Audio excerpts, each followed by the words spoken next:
some people can't see themselves even getting more than they have right now. They are lacking belief within themselves in terms of what they can do. So that goes back down to understanding the value that you can bring. If you think you don't have value, find it, because everyone has value to offer and they can earn from that as well. A lot of the answers go back to how you think about yourself and what you believe your value is. And if you think you don't have value, find it, because everyone has value to offer and they can earn from that as well. And then making sure all those little basics are in place too, so then you can keep going and growing your wealth.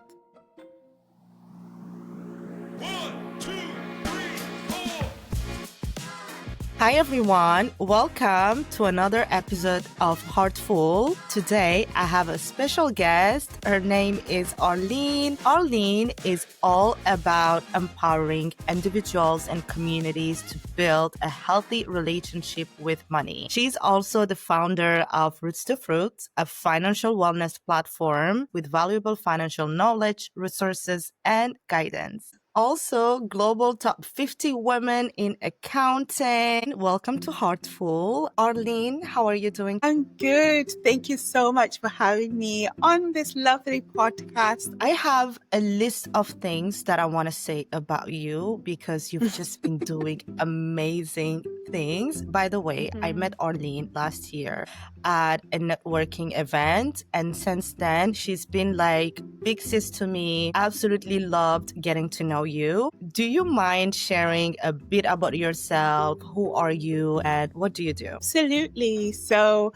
I am a qualified accountant and the founder of Roots to Fruits, which is a financial wellness platform. With Roots to Fruits, we aim to empower people like individuals and business owners to manage their finances. And we do this through workshops, one-to-one coaching sessions, and we've got a digital learning hub as well. But aside from that, I also love empowering women. So as you already mentioned, I've been kind of taking part in loads of different groups, whether if it's in accounting or outside, mentoring other women to just gain confidence either in managing their finances or their career development and anything else that they might need. But yeah, that's a little snapshot about me. I know you have a beautiful story on how you started Roots to Fruits. Do you want to share how did that come to be? Absolutely. As an accountant, just being someone who finds speaking about finances easy because I do it on a day-to-day basis. However, when I went to quarantine during the pandemic in 2020, and we went up to our parents' place, and they were the first kind of customer to speak. They shared the situation, everybody was being put on furlough, and we sat down and we created a plan for them in terms of how they're going to manage their finances and try to clear their mortgage. And we worked on that and they stuck to the plan, and now they are mortgage free and planning on moving to Zimbabwe for their retirement. That was really the birth story, because my mom then encouraged me to speak to our church groups, to my aunts, and then it just grew into having corporate clients, having loads of different other people that we support in London and across the UK as well. You know what I love the most about this story? Yeah. It truly started from the heart. It started with the people that are the most important in your life, your parents, and then it grew from there. Yeah. Oh, I love that. From the roots of the family. We're definitely going to have to. Exactly. On brand. But yeah, absolutely. I think so. It had been something that was placed in my heart. And at that stage, I just thought, I've got a good job. I don't need to really start a business. But that's when the seed was planted and then it started growing roots. But I think starting from home and then actually seeing that it worked meant that I had the confidence to go out there and then support other people. So I'm really like how in the end, it actually started by from home. That's so wholesome. I've been thinking about ways one can help their communities lighten up their passion. Do you have any advice for someone who is right now wondering where to start? Yes, absolutely. I think it'll be two things for someone who's thinking where to start. So first, you start with yourself, in whether you feel like you are in a good place. Do you feel like you're looking after yourself? Is there anything that might interrupt you trying to do something else? So we call that trauma. Just addressing anything that might need addressing in your life. We can't pour from an empty cup. That's the first place to go. And then a lot of people have shared that they don't know what is my passion, what should I be doing in life. And I don't think it should be that complicated to actually figure out. I think it needs to be something that you enjoy. Maybe you like exercising and you've noticed that you find it easy and you can create a community or help one or two people with whatever their plan is. See if you enjoy it, and then you can scale it if that is your plan. We don't all have to start businesses as well, but if you want to help the people around you, start from what you actually enjoy, and you can't figure that out if you're not happy within yourself. So start from within. Yes, that's a gem right there. Thank you for saying Mhm. that. So, whoever is listening right now, if you feel lost, just enjoy life.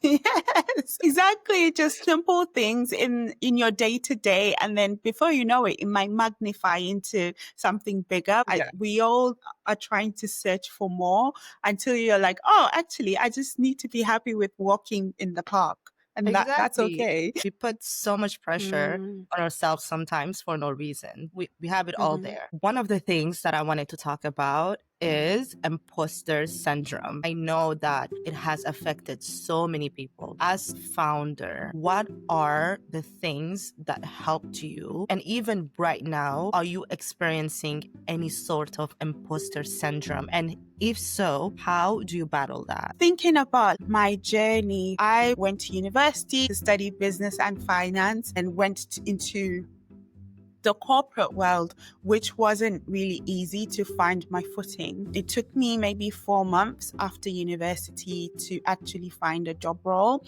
and that was a really hard 4 months. So within that period, I really had to soul search to figure out what I'm trying to do and why. I love being in finance and ended up being an accountant. On that journey, whenever I felt like I don't know what I'm doing, because we all don't. We don't know what we're doing when you start a new role. You're given systems that you've never worked on before, even though you said you did on your CV. And then you're trying to figure out, what do these acronyms mean? Who is who? It's really difficult. So we all do not know what we're doing in those first few stages. So you could think that, oh, I must not belong here because I don't know it. But it's all just a learning period where you need to figure out, okay, who do I need to speak to learn what this means? Who do I need to speak to get the training that I need so then I can be up to scratch with my role or whatever it is that you're trying to do? If you're starting a business, it's the same thing. For example, for myself, in the first year, I was offering services for free because that wasn't what I was trained to do. I was trained to work in businesses. I was offering the services for free because I just thought, what basis do I have to charge people on this? And I used it a little bit like an R&D stage. We forget that when you start something new, you're not meant to know what it is, but it doesn't reduce the value that you're bringing. Yes, you might feel out of place, but before you know it, after you've made sure that you've educated yourself or you have practiced whatever you need to practice, you have the right support around you as well, whether it's a team, mentors, coaches, things will start to make sense. And then you'll feel like, yeah, I am the business owner. I think we really need to give ourselves grace, especially during that period. We feel like we're not meant to be in the room because you are. You started, therefore you're meant to be there. Now, quickly get up to scratch. Quote of the day: you started, therefore you're meant to be there. Yes, exactly. There is one thing that caught my attention when you said sometimes when you start something, you don't feel like you want to charge people. Can you share if there was a breaking point for you where you realized, yeah, my services are not free anymore. I am worth to get paid for what I'm providing. Was there any sparkling moment for you? Yes, actually, I'm glad that you're asking. I was working full time for the first 3 years that I was running the business as well. Therefore, I didn't really need the income from the business. I was happy to just kind of have my own job and pour money from me into the business. And I tried a few things out. It felt like, oh, it didn't work, so I'm just going to give it away for free. But there wasn't a sense of urgency in terms of making sure that the business was commercially viable at that stage. So what I did was I went on accelerator courses to make sure that all the operations are in place. I've got a good pricing strategy. I've got a good marketing strategy as well. At that stage, I felt like there's loads that I didn't know. And if I'm going to charge people, I needed some support to get to a place where it felt like this is worth charging. So the first thing that I did was went on an accelerator program. I got a business coach as well. And then we put the right things in place. So then when people then looked at our products, they're like, okay, yeah, I'll pay because it's worth it. In 2023 is when I felt like I would like to focus on one thing. It's either going to be my career or it's going to be the business, but one has to go. And I gave myself the year to figure that out, which one is going to go. And in the end, I started charging for services for Rooster Fruits and started making enough that I could live off of the revenue from Rooster Fruits. Therefore, I'm charging enough now and I can sustain my life. It's different for a lot of people. Some people have it all ready by the time that they've gone to market. And a lot of people, though, are similar to myself where they're ironing out what it is that they're going to be doing and that they need that grace period where they're making a loss and then they can start to charge enough to make a profit. You build credibility within yourself. You got a business coach. You learned about what you wanted to do. You got knowledge. Going back to pouring into yourself, right? It's giving you even more confidence to say, yeah, I know what I'm talking about. And then your mind is backing it up with all these evidence because you've invested in yourself. So this is HeartFull. We're all about living intentionally. How do you stay aligned when life gets overwhelming? What was the best place for you to get back on your feet and continue on your journey to still create and be intentional about it? If you're a full-time business owner, you know that every month it feels like you're searching for answers every single month. But to be specific, I will say 2024 was a time of shedding the past, I suppose, the life that I had working in corporate and what I knew to be like, this is how things go, and adjusting to being a sole business owner and trying to scale up as well. Specifically, what I did then, or where I felt really uneasy, there were loads of uncertainties whilst planning events, hosting workshops, having partnerships with established businesses and agreeing to bringing something to the table, not really being sure how am I going to do it, but taking the leap anyway felt really shaky. What I found that works for me, moving my body consistently really helps, whether that is going for runs or doing yoga or going to the gym. I noticed when I stopped because I was too busy. I didn't know where I was. And then also on a spiritual note, making sure that I'm still in touch with God and making sure that I still have that relationship. And lastly, asking for help, which was the biggest thing. I am the first daughter, basically. I'm the second born, but I'm the first girl. Yeah, And you know what the statistics for that is. But yeah, I am really bad at asking for help. It's almost like it needs to be like rock bottom. Then I feel like, okay, I need help. And then I should ask, but it should never get to that stage because now there's a sense of desperation. What I did was I sat down and thought, where in my, business and in my life do I need help, and who can I go to that I actually trust, that will lend that help? And so many friends and family as well that were like, yeah, of course, you're not even asking for a lot. So of course we'll help you out. So I think also as women founders, we find it hard to ask for help. You feel like you need to have it all figured out. Therefore, if you're asking for help looks like you don't have it figured out. But that's not the case at all. Businesses are run by people, not just one person. So yeah, those were the things that I did to just recenter myself, and I try to always do them consistently so it doesn't feel shaky again. I've definitely experienced firsthand your tribe. You have amazing women that help you run all of these events. You have an amazing team that are here for you. So it's good to see that's something that you're actually implementing on the day to day. And I personally get inspired from it. So I'm so glad to hear that. Obviously, we have to touch on the amazing work that you've been doing in terms of empowering women. Arlyne runs this event called Empower Her. I've been twice, and every time I come back from your events, I want to do it all. Like, wow, I don't know how you do it. You have amazing guests, you have an amazing vibe, amazing people.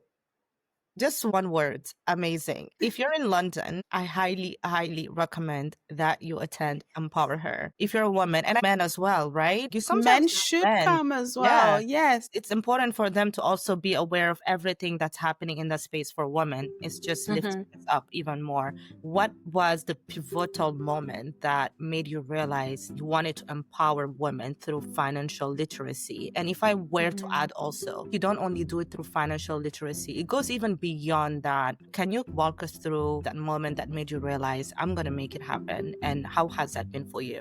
Thank you so much. Such kind words. It makes me feel so good, especially after we're just post event and like just getting over all the tiredness and the anxiety of planning something. And so thank you for saying that. And yes, anyone in London, do check us out. Or if you're not from London, come down anyway. Exactly. Come through. So Rooster Fruits does support everyone, by the way. It supports men and women.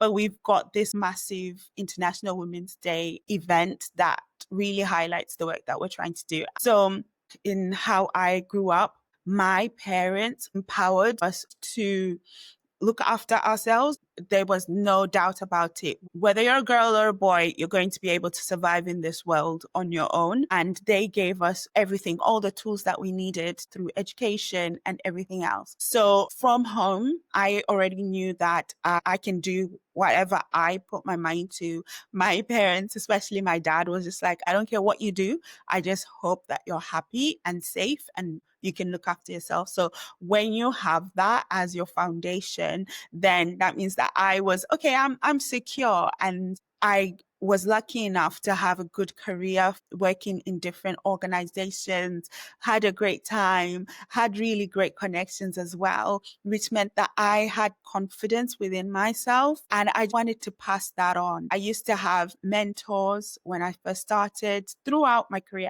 and they helped me fine tune things, which meant that I saw the value in giving back. I thought I would like to give back to others as well, especially others that might not have gotten the confidence from home that I did. And I'm so glad that you then shared that feedback. And a lot of people have been saying really amazing things because that was the intention. Pass on confidence, the empowerment, the motivation, the connections, the elevation that I have onto other people, and they can pass that on and on and on. Keeping us on the financial aspects, is there any financial wellness practice that you swear by? Absolutely. In terms of how you approach your finances, your mindset affects everything from your health to your wealth, everything. For example, let's say that if you are in some debt and it just feels like, I don't know how I'm going to get out of this, and it feels dark and negative, somehow you just keep going further and further in it. However, if you change it to say that there's a problem, but I know there's a solution. Therefore, let me sit down and change my mindset that actually I'm going to turn this into an opportunity. I'm going to turn this around. Then you're a lot more proactive. So before you sit down and you do your budget, having a positive mindset first really changes the entire exercise, especially if you're doing it with someone else. The biggest argument and the biggest stress is financial stress. Therefore, if you're going to be sitting down and talking to someone about your joint finances, your household finances, whatever it is, having a positive mindset first and then having that conversation really changes the outcome. That's a good place to see the synergies and see the link between this holistic practice and the practical stuff that you need to be doing. And then there's the obvious, like having positive affirmations as well. We have a financial planner that we created a couple of years ago that we are going to be revamping if people would like a copy of that. And in there, you can read positive affirmations about money, like I always have enough in the bank. I am wealthy. I attract wealth. Just having those little things in the back of your head, honestly, it makes a huge difference and it can materialize as well. So just weaving that into the practical stuff that you do when you're managing your finances. If someone is lost financially right now, what are some steps that they can partake to fix their financial issues? Mm-hmm. Most people, they are lost financially when they do not have money, but they would like to do something, or they have debt, so they owe people money and they don't know how to pay it back. And also maybe not having savings available for a goal that they would like to do. Most people feel they are lost then. A lot of people feel okay if they are earning a certain amount and they can pay everything off. They don't have savings, but however, they feel like they always have money because they're earning enough. However, when something happens, like you are made redundant, now you don't have the income and I don't know what I'm going to do. That's when you start to feel a little bit lost and you feel like, oh my God, I need to fix my finances. Before things get to that stage, or maybe they're already at that stage, you need to kind of have your basics sorted. The first thing is just understanding your budget, your monthly income and your expenses. What does that look like? And making sure that you are happy with where your money is going and you're happy with how much is coming in versus how much is going out. That's the first thing. And then some people might say, well, I know how much is coming in and how much is going out and too much is going out. Well, then now we need to address that. We need to address your expenses and then start cutting where you can cut, how you can earn more. I know it's really difficult right now in this economy, but having that positive mindset, sitting down, see how you can try to earn a bit more money. Those are your first two steps. And then the next thing, let's say you're in debt. It's starting to get a bit serious now and you like to pay off. Having a plan on how you're going to come out of that situation is really important. Is it credit cards? Is it loans? What is it that you owe? Write down that number. How long do you have to pay off? I have to pay off in 5 months. Hey, now I know from my budget how much I might have left over or how much I need to go and earn a bit more so I can pay off within 5 months. See, now we're already having a plan. We've sat down. It's proactive and you can go from there. Lastly, now that we've got your debt sorted out, let's start thinking about saving for the future. Just in case something happens again, then we need an emergency fund. And what that means is 3 to 6 months worth of your income or the expenses that you normally have. Work that out and then start to save it. So let's say if you normally earn £2,000 per month, therefore you need to save minimum £6,000 to have that in an emergency fund, just in case you lose a job or just in case the boiler breaks, a car breaks, the normal. Have that and start planning for the future. You can plan and budget for a holiday. You can budget for fun things as well. Once you've sorted out all the basics, now you've got extra. Put that extra aside for the future so you can genuinely enjoy your life and think about long term as well. Things like pensions is like gear number 2. That's when you start to think, okay, long term, how is my finances looking? As long as you've sorted out the basics and the short term stuff.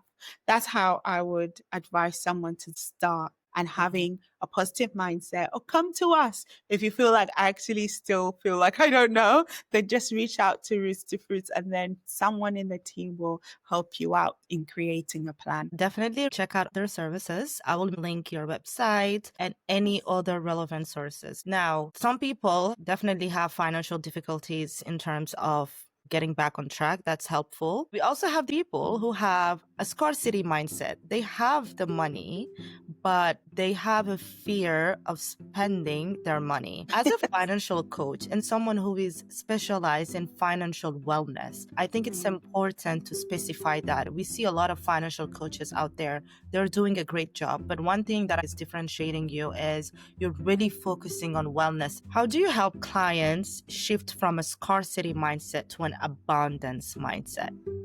Yes, great question. And when clients come and express that, I think it comes from them not really knowing what their finances look like in the first place. So then you've got a perception about where you are. Therefore, you feel like maybe you're behind and I don't even have enough money. Therefore, I can't do X, Y, Z. So there are practical things that you can do to start to look at your finances. For example, having a minimum amount that you should always have in the bank. Therefore, if you have above that, then actually you can spend it on what you need and working towards having that minimum. Some people might say, I always need £5,000 outside of all the other things that I mentioned before. That's my minimum. That's my zero. And therefore you feel like you've got enough money in the bank and then start to spend a bit more above that on whatever you would like. Some people can't see themselves even getting more than they have right now. They are lacking belief within themselves in terms of what they can do. So that goes back down to understanding the value that you can bring. Everyone has value. You've seen so many people that are now famous and they say that they used to have a job, I don't know, in McDonald's or something. McDonald's is an okay job, by the way. I'm not trying to slam it or anything, but you've seen people say that they've climbed from whatever situation that they were in. They just changed their mindset, believed that they can earn more, they can do more, and then they did. So a lot of the answers go back to how you think about yourself and what you believe your value is. And if you think you don't have value, find it, because everyone has value to offer and they can earn from that as well. And then making sure all those little basics are in place too. So then you can keep going and growing your wealth. Yes. If you have a scarcity mindset, you're scared of spending your money, these are great tips to follow. We all deserve to live our best lives. Yes, we do. I love it. To wrap this up, I have one last question. If you could go back and give your younger self one piece of advice, what would it be? Ooh, don't give yourself such a hard time. Give yourself some grace. This is your first time here. You're allowed to make mistakes and then learn from them, please. Learn quickly and then move on to the next thing. But a lot of grace needs to show you can relate. We are always comparing ourselves to other people that maybe started already. We are not seeing their struggle. And they're probably looking at you thinking that you've got it figured out. However, we're looking at them thinking they've got it figured out. So stop comparing yourself and give yourself grace, especially if you feel like you've made a mistake. Pick yourself back up and start again. That's I love that advice. And I'm sure young Arlyne will be so proud of you. Oh, thank you. Thank you so much, Arlyne, for the time, the advice, all the tips. Absolutely loved chatting with you.